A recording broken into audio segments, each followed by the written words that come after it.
હે પપ્પા તમારી આ 50 થી 53 થી 54 વર્ષની ઉંમરમાં તમે ખેડૂત છો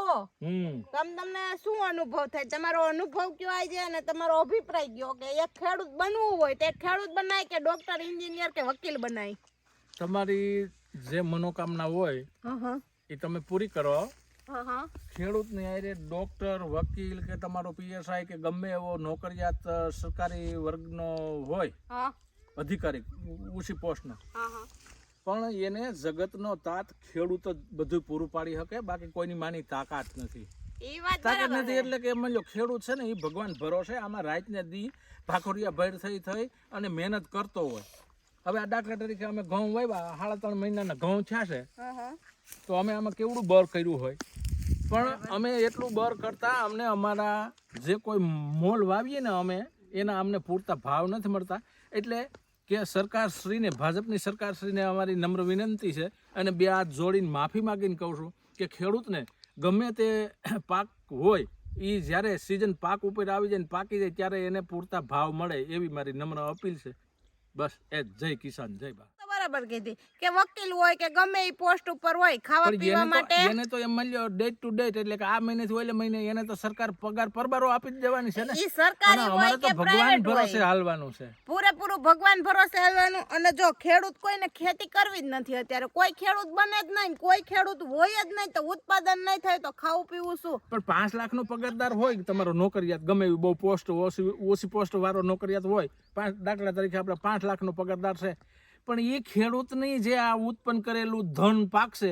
એના જ આધારે જીવવાનો કે એને 5 લાખમાંથી કઈ રૂપિયાના પપોડા તો નથી ખવાતા ને 90 થી પણ ઉભા રહ્યો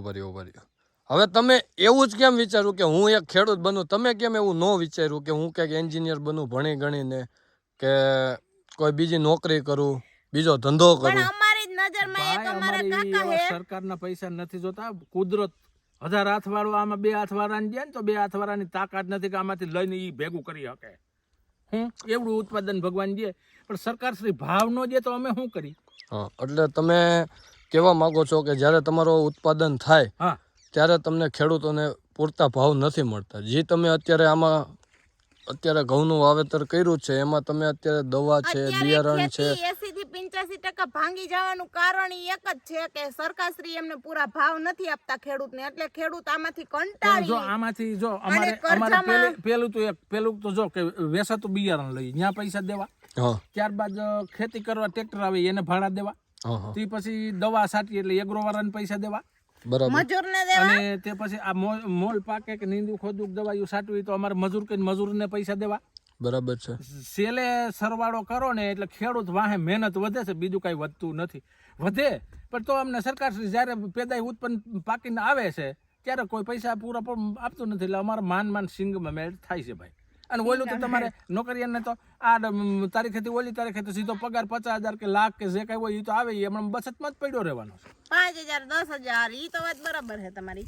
અને વાત એવી થાય કે જો અમારી જ નજરમાં એક અંકલ છે ઈ વકીલ બને વકીલની એની પાસે ડિગ્રી છે છતાં ઈ ખેડૂત ખેતી કરે છે કે એના બાપ દાદાએ ખેતી કરીને એટલે એને ઈ મૂકી દીધું ની ખેતી કરે છે અત્યારે ઈ તો આપણે નાગલપુર વાળા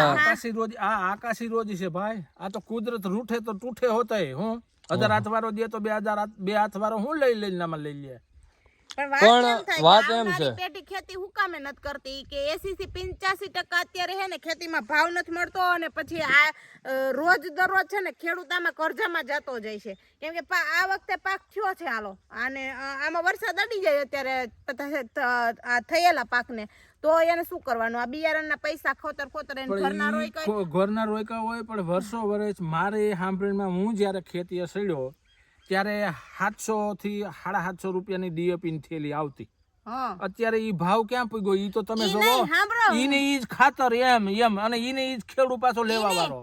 જે હું મને સાંભળે ને ત્યારથી કે મેં એક પોસ્ટ જોઈતી કે માંડવીના ખાંડીના ભાવ હતા ને ઈ ભાવ બરાબર 1 તોલું 1 સોનું મળતું પેલા અત્યારે માંડવીના ભાવ જોઈ લ્યો તમે કેટલાની છે ખાંડી પણ એવું નથી માંડવીને અંદાજે સરકારશ્રીની ખરીદી છે ઈ 87,000 ની છે અને 87,000 અને માર્કેટમાં અટણ યાર્ડોમાં જાવ તો 900-950 રૂપિયામાં જાય છે એટલે 18,000 થી 19,000 રૂપિયામાં માંડવી ખોબા મોઢે વેપારીઓ તોરે છે ખેડૂતને હાવ લૂંટી જ લે છે ભાઈ આમાં વૈ સાહેબ માલ ખાઈ જાય મદારી એના જેવું થાય છે. હા, અને સોનાનું જો તમે માંડવી ને સોનું બે સરખાવે ને તો અટાણે સોનું તો 65,000 રૂપિયાનું તોલું છે. હું તો ત્યારે તોલું પેલા જે માંડવી જી ભાવે હતી ને ખાંડી ઈ ભાવે ત્યારે સોનું હતું. ખરેખર આ વાત એક દુઃખી ખેડૂત તરીકે જે અંદરથી જે પણ શબ્દ નીકળ્યા ખોટું ન લગાડતા, અમારી વેદનાના છે ભાઈ. આ એક ખેડૂતની વેદના છે કે જે એને શબ્દ બોલ્યા એ બધા એના ખેડૂતના જે અત્યાર લગીનમાં એને ખેતી કરી એટલા એની જીવનકાળમાં તો જેટલું એને મળ્યું,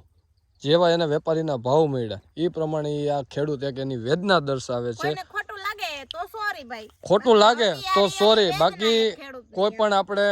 પક્ષપાત કરવાનું માંગતા નથી. એવું નથી કે અમારા પપ્પાની એકની જ વેદના છે, આ હરેક ઘરના હરેક ખેડૂતની વેદના છે. જો હોય ને મિત્રો તો આ જનરલી વિડિયો છે ને તમામ ગુજરાતનો સરકાર તમામ શ્રી ખેડૂતો સુધી આવી પુગાડો જાય અને શેર કરો. આખા ગુજરાતના નહીં, મતલબ ગમે ત્યાંના ખેડૂત હોય ને બધાય ખેડૂતની આ જ હાલત છે. એટલે ખેડૂતને પૂરેપૂરો ભાવ મળે ને એ માટે આ વિડિયો સરકાર શ્રી સુધી પહોંચાડવો જોઈએ. કાં તો સોનાના ભાવ નીચે લઈ આવો અને કાં તો માંડવીના ભાવ ઉપર પુગાડો, માંડવીની દરેક પાકના.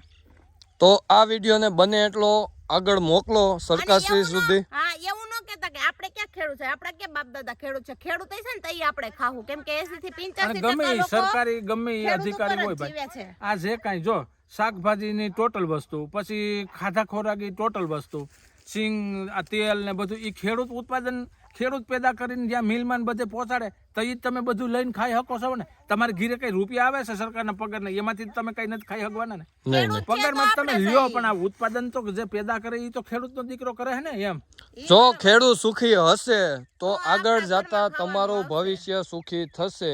એનું કારણ છે અત્યારે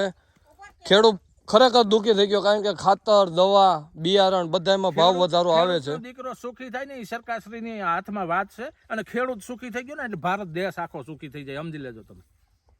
ધન્યવાદ દાદા, તમને ધન્યવાદ દેવા જોઈએ. એક ખેડૂતની વેદના દર્શાવી.